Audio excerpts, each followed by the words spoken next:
Bid'ah wa kullu bid'atin dhalalah wa kullu dhalalatin finnar. Amma ba'd.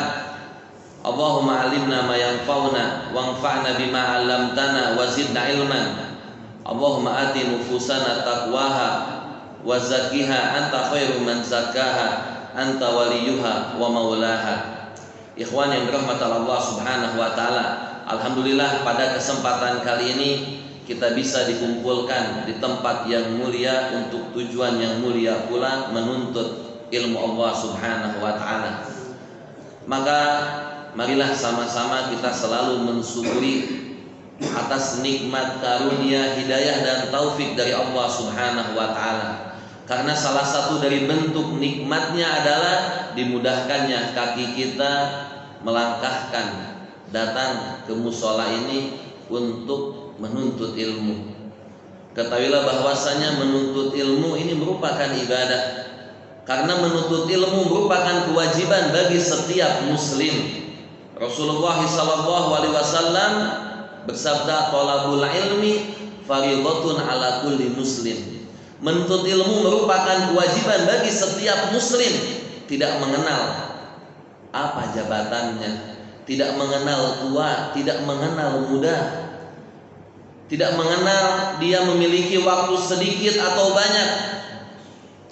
Selama kita masih bernafas, maka kita diperintahkan untuk menuntut ilmu. Banyak dari kita yang melalaikan, banyak dari kita yang menganggap menuntut ilmu ini hanya ketika di bangku sekolah saja. Ketika kita sudah bergelut dengan usaha, tidak perlu kita mencari ilmu. Maka betapa banyak orang-orang yang gagal dalam berdagangnya, akhirnya dia berhubungan dengan hal-hal yang Allah murkai. Betapa banyak ketika orang-orang bermuamalah dalam bisnisnya tidak sesuai dengan syariat Islam. Kenapa demikian? Karena dia tidak memiliki ilmunya. Padahal sangat banyak sekali perintah-perintah keutamaan dalam menuntut ilmu. Kalau boleh ana bertanya, Rasulullah SAW beliau mewariskan apa? Mewariskan apa? Apakah beliau mewariskan dinar? Mewariskan dirham? Tidak. Beliau mewariskan ilmu.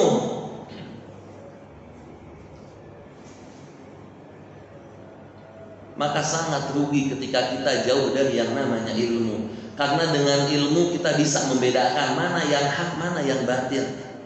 Dengan ilmu pula kita bisa mengetahui bahwasanya kita dalam keadaan benar atau dalam keadaan yang salah.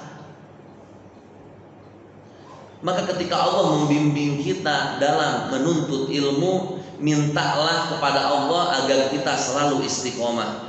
Maka jangan bangga ketika kita sudah berhijrah. Jangan bangga ketika kita sering duduk dalam majelis ilmu. Bukan karena kita hebat, bukan. Bukan karena kita kuat sodakohnya. Bukan karena kita baik kepada orang, mustahil. Bukan karena itu semuanya.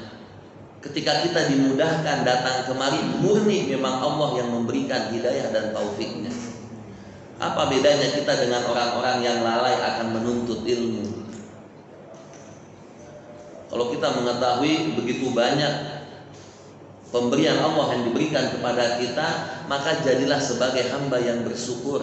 Karena dibandingkan orang-orang yang bersyukur, demi Allah lebih banyak orang-orang yang kufur.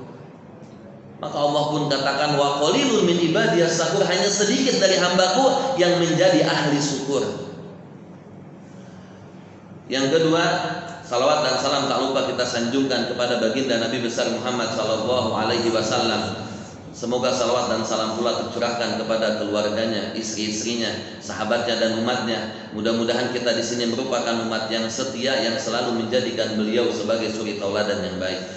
Banyak dari kita yang cinta katanya terhadap nabinya, tetapi kita tidak tahu bagaimana sosok seorang Nabi Muhammad sallallahu alaihi wasallam. Banyak dari kita ditanya, sayalah orang yang paling cinta terhadap beliau. Tetapi ketika kita tanya tentang sirah nabawiyah, pada tidak tahu.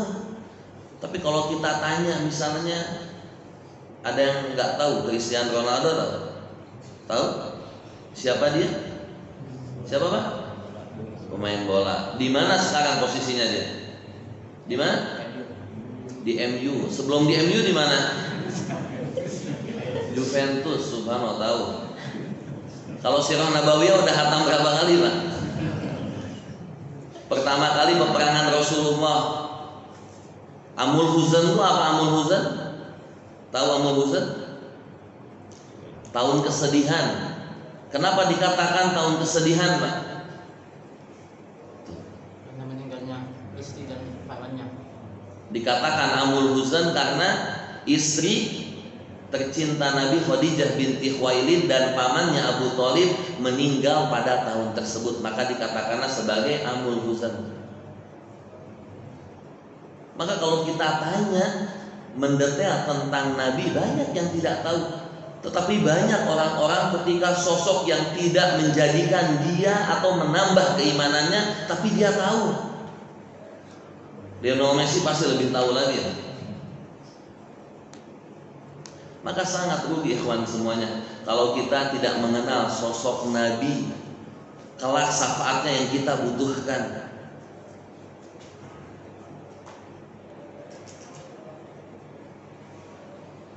Karena seseorang seharusnya menjadikan beliau sebagai suri tauladan yang baik. Karena dalam Quran dikatakan laqad kana lakum fi Rasulillahi uswatun hasanah, telah terdapat pada diri Nabi Muhammad SAW tauladan yang baik. Lalu kenapa kita sebagai umatnya lebih mengidolakan orang-orang kufar, lebih mengutamakan kadang artis-artis, lebih mengutamakan aktor-aktor yang tidak sedikit pun menambah keimanan kepada kita semuanya. Rasulullah ini meninggalkan dua perkara. Maka Nabi katakan taraktu fikum amroini lan tadillu idza tamassaktum bihima kitabullah wa sunnati Rasulillah. Aku tinggalkan dua perkara. Apabila engkau berpegang teguh kepada dua perkara ini, tidak akan bisa satupun menyesatkan. Apa itu? Kitabullah Al-Quranul Karim dan sunnahnya Rasulullah Sallallahu Alaihi Wasallam. Maka penting ikhwan semuanya kita berpegang kepada dua sumber tersebut. Karena asalnya ilmu berasal dari Al-Quran dan sunnahnya Rasulullah Sallallahu Alaihi Wasallam. Banyak sekali keutamaan menuntut ilmu, bahkan puluhan hadis.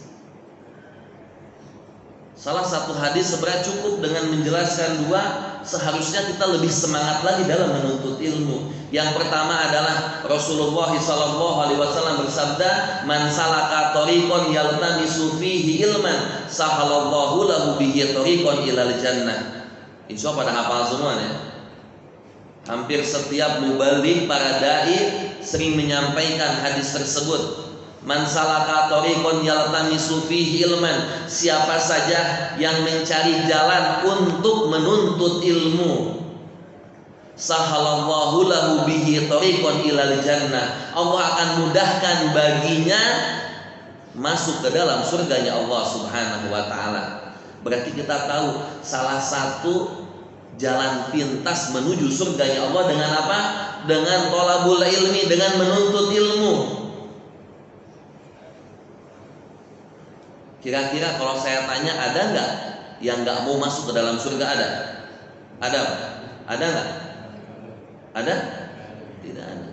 Bahkan seorang penzina setelah dia berzina ditanya, "Kau mau masuk ke dalam surga?" Jawabannya apa? Mau. Pelaku riba ditanya, "Kau mau masuk ke dalam surga?" Pasti dia menjawab mau. Orang yang durhaka terhadap kedua orang tuanya ditanya, "Engkau mau masuk ke dalam surga?" Jawabannya apa? Pasti mau. Bahkan soal ahli maksiat pun ketika ditanya mau masuk ke dalam surga, jawabannya pasti mau. Maka rugi kalau kita jauh dari yang namanya ilmu. Kalau kita mengetahui ini jalan pintas menuju surganya Allah Subhanahu wa taala. Kalau sekarang kita ini gampang mendapatkan ilmu, berbeda dengan salaful ummah. Kita sekarang nggak mampu hadir di majelis ilmu, bisa mendengarkan di mana? Kajian di YouTube, di TV. Tapi kalau kita mau bercermin bagaimana ketika sahabat Rasulullah,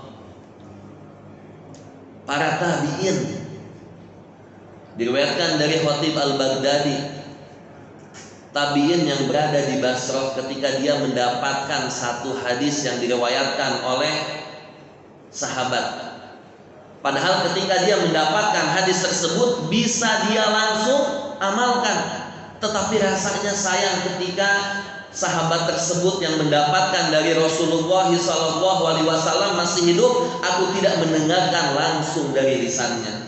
Maka mereka pun jauh-jauh dari Basrah menuju ke Madinah Al-Munawwarah hanya ingin mendengarkan hadis yang pernah disampaikan oleh Rasulullah SAW. Kenapa mereka sampai mati-matian?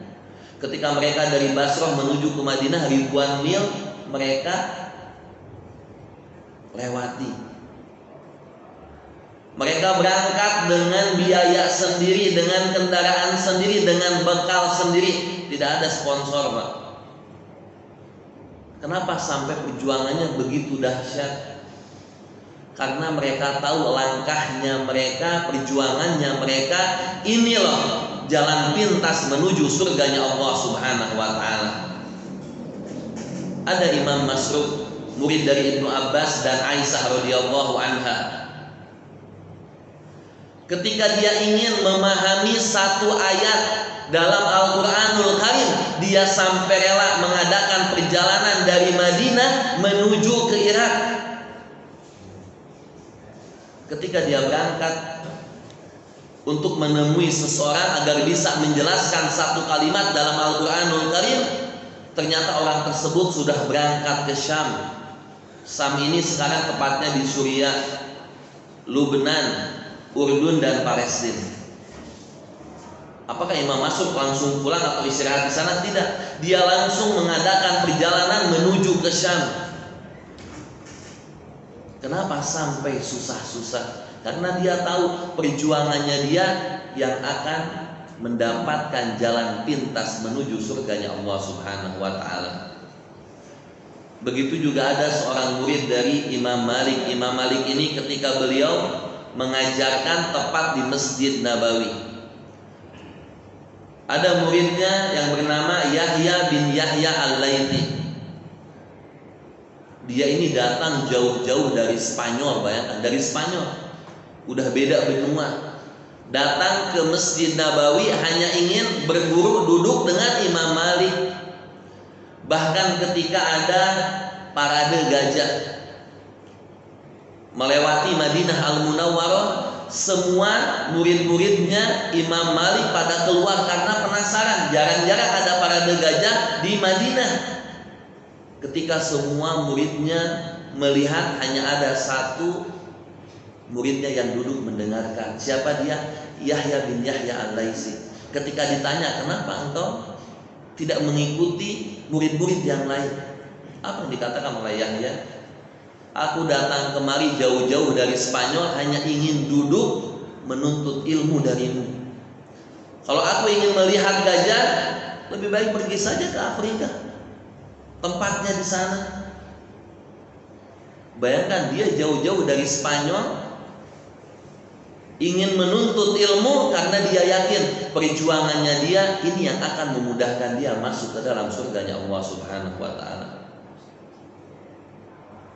Maka seharusnya kita malu ketika banyak waktu-waktu yang terbuang dengan sia-sia.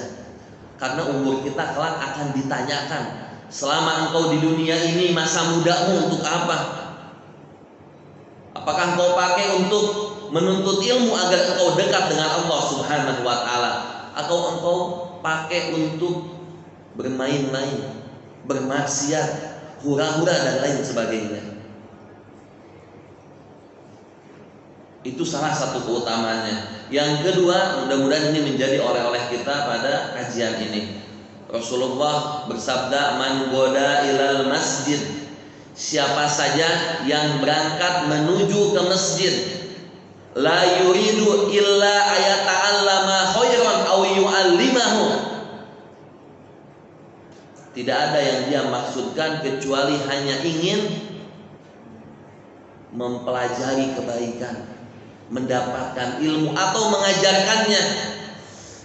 Kana lahu ka'ajrin hajin taman hajjatahu, maka baginya seperti pahala haji yang hajinya sempurna.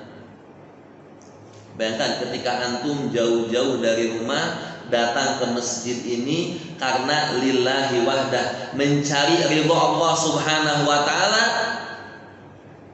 maka antum mendapatkan pahala haji yang hajinya sempurna. Kita tahu yang namanya ibadah haji ini kita harus pergi kemana?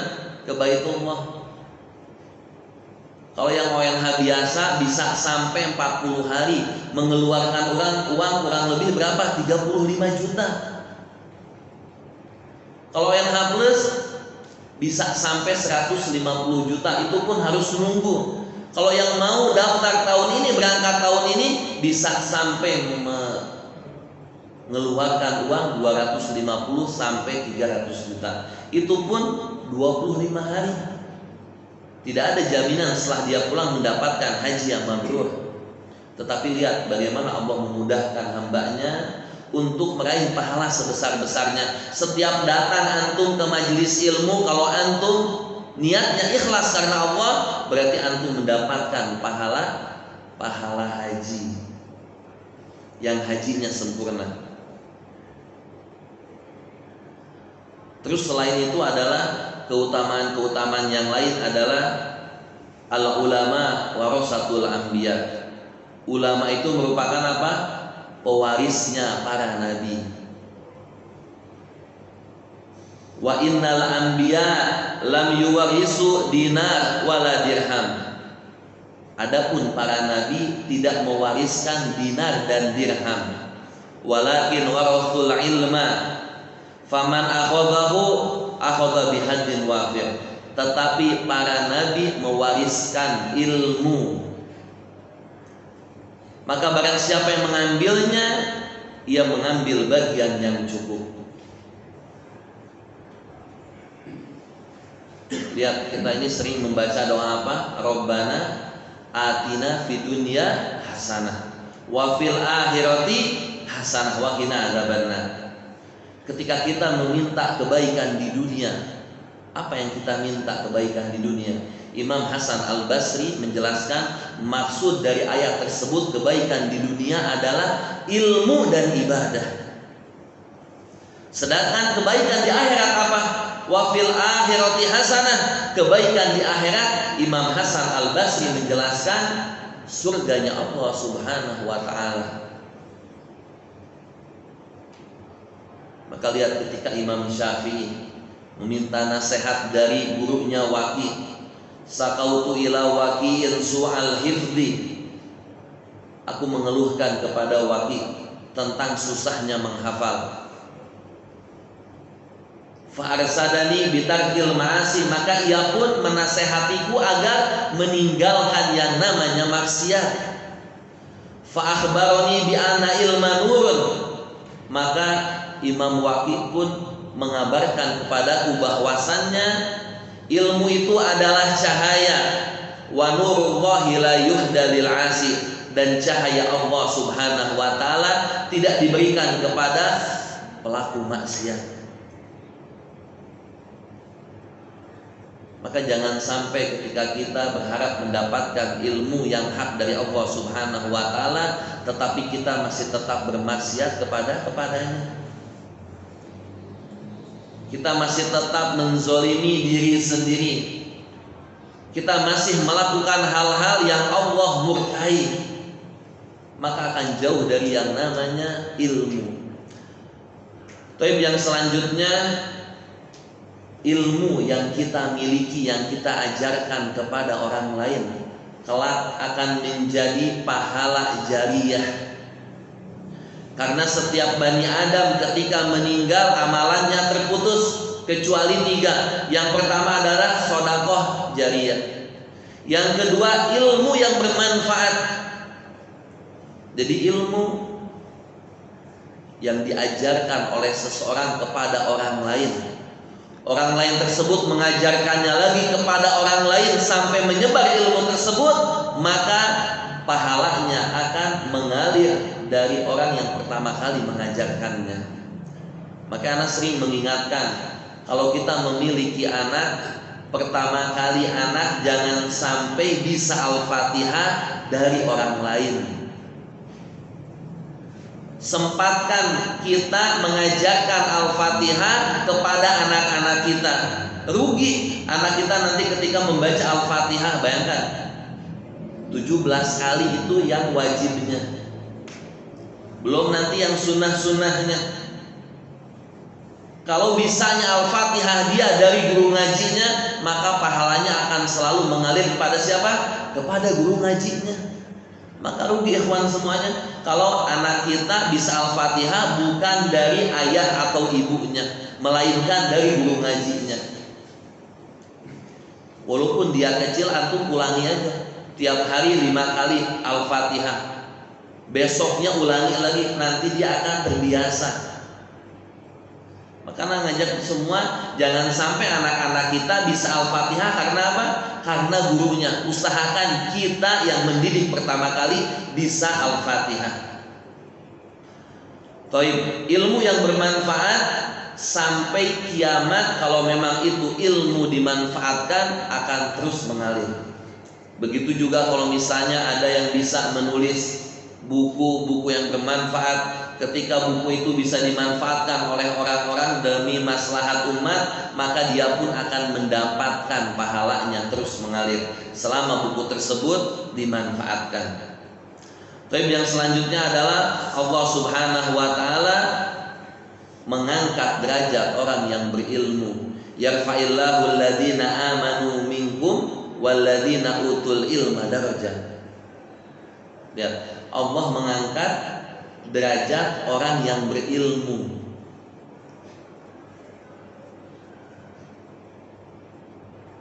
Maka seseorang berbeda, tidak akan disamakan. Hal yasawil ladzina ya'lamuna wal ladzina la ya'lamun. Apakah akan sama orang yang memiliki ilmu dengan yang tidak memiliki ilmu? Lihat perintahnya Allah Subhanahu wa taala, kita miliki terlebih dahulu ilmu sebelum kita berbuat dengan berkata, fa'lam annahu la ilaha illallah. Miliki ilmunya terlebih dahulu. Maka lihat dalam Sahih Bukhari ada bab khusus, babul ilmi qoblal qawli wal amal.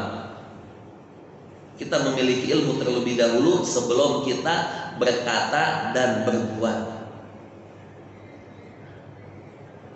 Karena ini akan membedakan bagaimana kita bertakwa kepada Allah tanpa dasar ilmu. Bagaimana kita akan selalu mendekatkan diri kepada Allah tanpa ada dasar ilmu. Maka Allah pun mengangkat derajat orang-orang yang berilmu. Lalu yang selanjutnya, Allah Subhanahu wa taala memerintahkan para nabinya untuk meminta tambahan ilmu.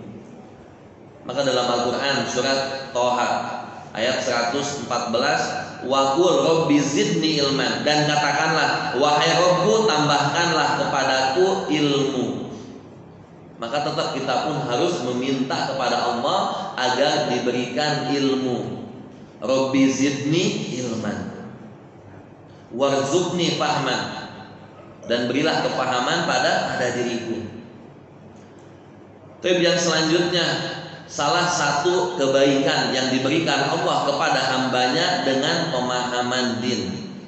Maka Rasulullah pun bersabda, man yuridillahi bihi khairan yufaqihu fid din. Barang siapa yang Allah kehendaki mendapatkan seluruh kebaikan, maka Allah akan memahamkan dia tentang agama. Maka mafhum mukhalafahnya, kalau orang yang jauh dari agama berarti tidak ada kebaikan pada dirinya. Maka harusnya kita takut ketika melihat orang-orang subhanallah semangatnya dia menuntut ilmu, sedangkan kita malas-malasan. Ketika orang berjibaku, walaupun hujan, walaupun tempatnya jauh, mereka mengusahakan agar mendapatkan ilmu, sedangkan kita nyantai-nyantai. lebih banyak dengan game-nya, lebih banyak dengan WhatsApp-nya, lebih banyak dengan media sosialnya. Coba bisa kita lihat, Pak. Kita kalau baca buku atau baca Al-Quran saja yang udah jelas-jelas pahalanya sangat banyak sekali. 15 menit sudah ngantuk. Beberapa lembar sudah cepat-cepat ditutup. Tetapi kadang dengan HP berjam-jam sanggup Pak? 12 jam sanggup Pak? Bayangkan HP, media sosial, terus kita pantengin. Tapi ketika kita membaca Al-Quran, ngantuknya cepat. Baru datang ke pengajian ilmu sudah ngantuk.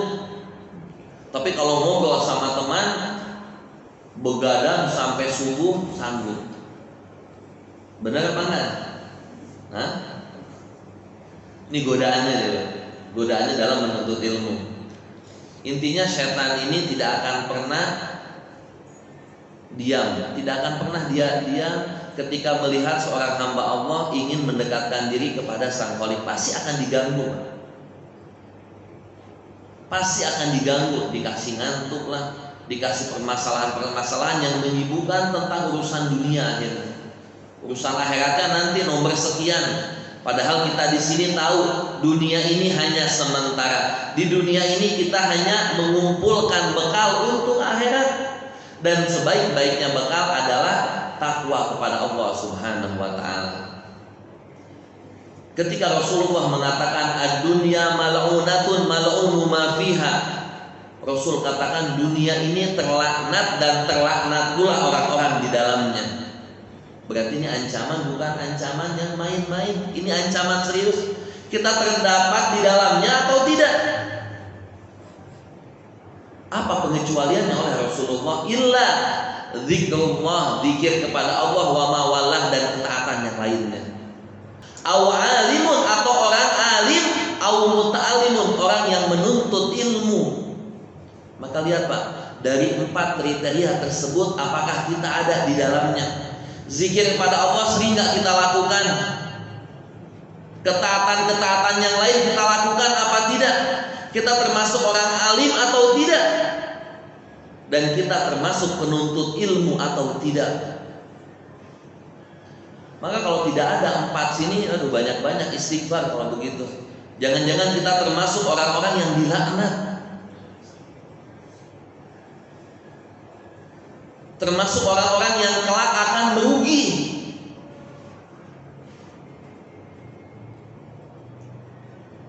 Lihat, dengan zikir hati kita akan tenang. Innama yakhsyallah min ibadihil ulama, yang takut kepada Allah ulama, orang-orang alim. Orang yang paling bertakwa ulama, orang alim.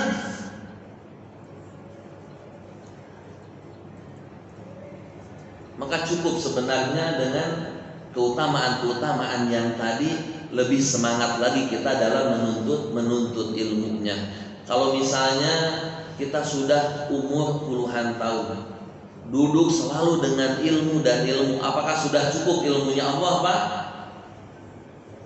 Yang Allah berikan kepada kita hanya sedikit saja. Maka ilmu agama ini tidak ada pensiunnya Pak. Walaupun seorang tersebut sudah menjadi ustadz. Ustadz ini kalau dalam bahasa Arab kelasnya profesor Pak. Sudah menjadi guru besar pun, apakah dia pensiun dari yang namanya belajar? Tidak. Baik fikihnya, baik ahli lughahnya, tidak ada yang namanya kata selesai dalam menuntut ilmu agama. Karena hanya sedikit kata Allah Subhanahu wa ta'ala ilmu yang diberikan kepada hambanya. Maka jangan sampai kita merasa puas ketika sudah duduk dengan Ustadz fulan, fulan, dan fulan, lalu kita sudah berhenti. Tidak. Terus yang namanya mengaji, belajar, mentadaburi Al-Quran harus kita lakukan. Karena dengan ini Pak, dengan Quran kelak akan kita jadikan hujjah. Dengan ilmu kelak ini akan menjadi kemudahan kita menjawab apa yang kelak akan ditanyakan. Makanya tidak ada bedanya si A dengan si B di hadapan Allah Subhanahu wa taala. Hanya satu yang membedakan. Apa itu? Takwa. Inna akramakum indallahi atqakum. Baik dia orang Arab atau bukan Arab.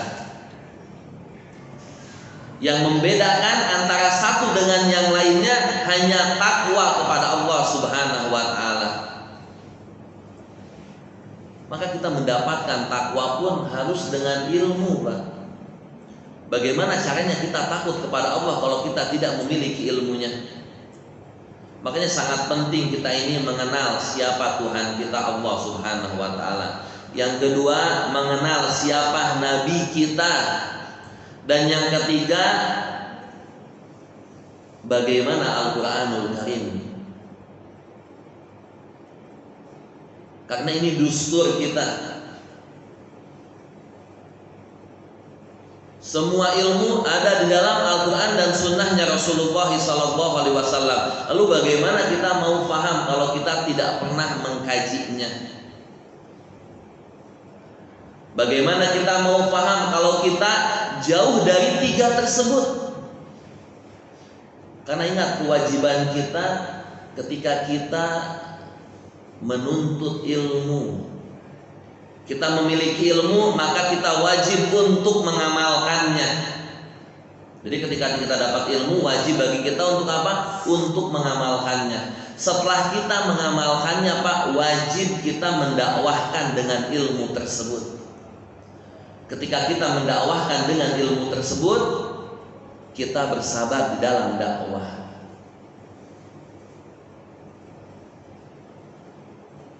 Kita ini dibebankan di pundak kita sebagai mubalik, sebagai penyampai. Minimal kita menyampaikan kepada siapa? Menyampaikan kepada keluarga kita, Pak. Karena lihat pesannya Rasulullah kepada kita apa? Qu anfusakum wa ahlikum nar. Jagalah diri kalian dan keluarga kalian dari api neraka. Itu yang diperintahkan oleh siapa? Oleh Allah Subhanahu wa taala.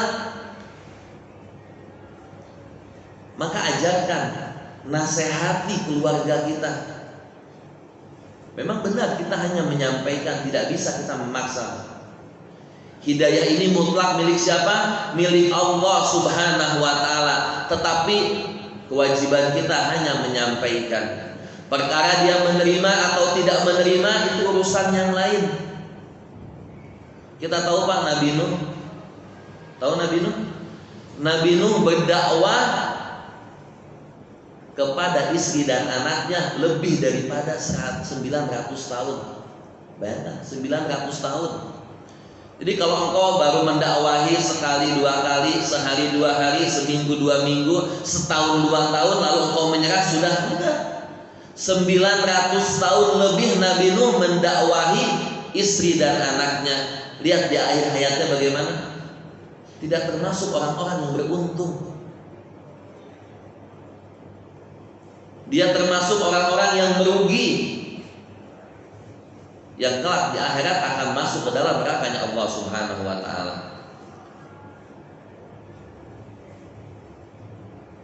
Kewajiban kita hanya menyampaikan. Perkara hidayah itu urusan Allah Subhanahu wa taala. Tidak ada paksaan dalam agama. Bagaimana ketika Rasulullah menuntun pamannya Abu Thalib ketika di akhir hayatnya, agar dia bisa sama-sama satu kelompok dengan Nabi di surga nanti. Diajarkannya untuk bersahadat, tetapi apa? Tidak mampu, dan dia pun meninggal dalam keadaan jahiliyah, dalam keadaan kufur. Maka Nabi pun langsung ditegur oleh Allah Subhanahu wa taala. Innaka la tahdi man ahbabta walakinallaha yahdi man yasha. Wahai engkau Muhammad, engkau tidak bisa memberikan hidayah kepada siapapun yang engkau sayangi, yang engkau cintai. Tetapi Allah Subhanahu wa taala memberikan hidayah kepada siapa saja yang Allah kehendaki. Jadi kita ketahui hidayah mutlak milik Allah Subhanahu wa taala. Segimana kita mengeluarkan nasihat, mungkin bisa dikatakan sampai berbusa-busa, kalau Allah belum memberikan hidayah kepada mad'u yang kita ajak, sama sekali Pak, tidak akan pernah dia mendapatkan hidayah. Jadi ingat, kewajiban kita wajib berdakwah. Berdakwah dengan apa? Berdakwah dengan ilmu. Terutama keluarga-keluarga kita yang memang harus kita jaga. Keluarga-keluarga kita yang harus kita selamatkan. Jangan sampai nanti penyesalan, Pak. Mulai dari kecil didik anak kita untuk selalu cinta terhadap Allah dan Rasulnya, untuk selalu mempelajari ilmu-ilmu agama. Maaf, banyak sekarang orang-orang yang lebih bangga menjadikan anaknya seorang dokter dibandingkan dengan seorang ustaz. Tahu nggak kenapa, Pak? Lebih bangga dia menjadikan anaknya sebagai seorang pilot dibandingkan guru ngaji. Tahu kenapa, Pak? Kenapa? Kalau jadi dokter sama pilot, masa depannya begitu kan? Kalau menjadi guru agama, menjadi guru ngaji, aduh paling juga sebulannya berapa? Kalau anak mau bertanya sama antum, kalau antum memiliki satu anak yang dia solehnya luar biasa, lulusan pesantren, selalu berbakti kepada orang tuanya, dengan anak yang setiap bulannya mendapatkan uang 500 juta, antum lebih milih yang mana, Pak? Yang soleh atau yang memang memberikan antum uang yang banyak? Kalau bisa dua-duanya. Ya. Coba ketika antum menjadikan anak tersebut soleh, apalagi bisa hafizul Quran, bahkan seorang hafiz, antum kalau antum sudah ngelihat anak, antum nggak bakalan minta yang lain. Maka kalau antum mau asuransikan, jangan uang yang diasuransikan, tapi anak antum yang antum asuransikan. Gimana caranya Ustaz mengasuransikan anak? Jadikan anak kita sebagai anak yang soleh, suruh dia belajar agama. Kelak kalau kita meninggal, dia akan selalu memintakan ampunan kepada Allah Subhanahu wa taala. Bukankah kelak nanti ada seorang yang Allah angkat derajatnya sampai orang tersebut mengatakan anna li hadza, ini buatku kenapa katanya? Maka dikatakan hadza bistighfar wala dikalah, ini karena istighfarnya anakmu untukmu. Kira-kira Pak, kalau anaknya nggak soleh, mungkin nggak ingat sama kita, Pak. Mungkin nggak mendoakan kita setiap selesai sholat 5 waktu. Maka jangan pede, jangan bangga ketika mendapatkan anak dengan IP misalnya 4, ilmu kedokteran, ilmu arsitek dan lain sebagainya, tetapi ilmu agamanya 0, membaca Al-Quran tidak bisa. Akhirnya apa jadinya? Dia tidak berbakti kepada kedua orang tuanya, dia tidak tahu kewajiban dia selama di dunia. Akhirnya apa? Hanya dunia, dunia dan dunia yang dia cari.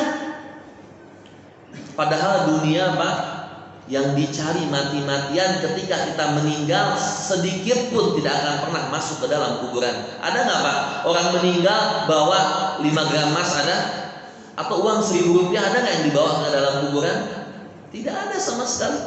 Lalu apa gunanya kita mati-matian di dunia ini, mengumpulkan uang yang banyak, tetapi meninggal pun tidak ada yang kita bawa. Yang kita bawa hanya amalan saja. Harta dan keluarga akan tinggal di dunia. Katanya keluarga cinta tidak bisa berpisah, mau hidup dan mati dengannya. Benar begitu, Pak ya? Coba nanti kalau misalnya ada orang yang meninggal, tanya ke istrinya, mau nggak menemani? Nggak usah lama-lama, 5 menit aja dalam kuburan. Ada nggak yang mau? Tidak ada yang mau.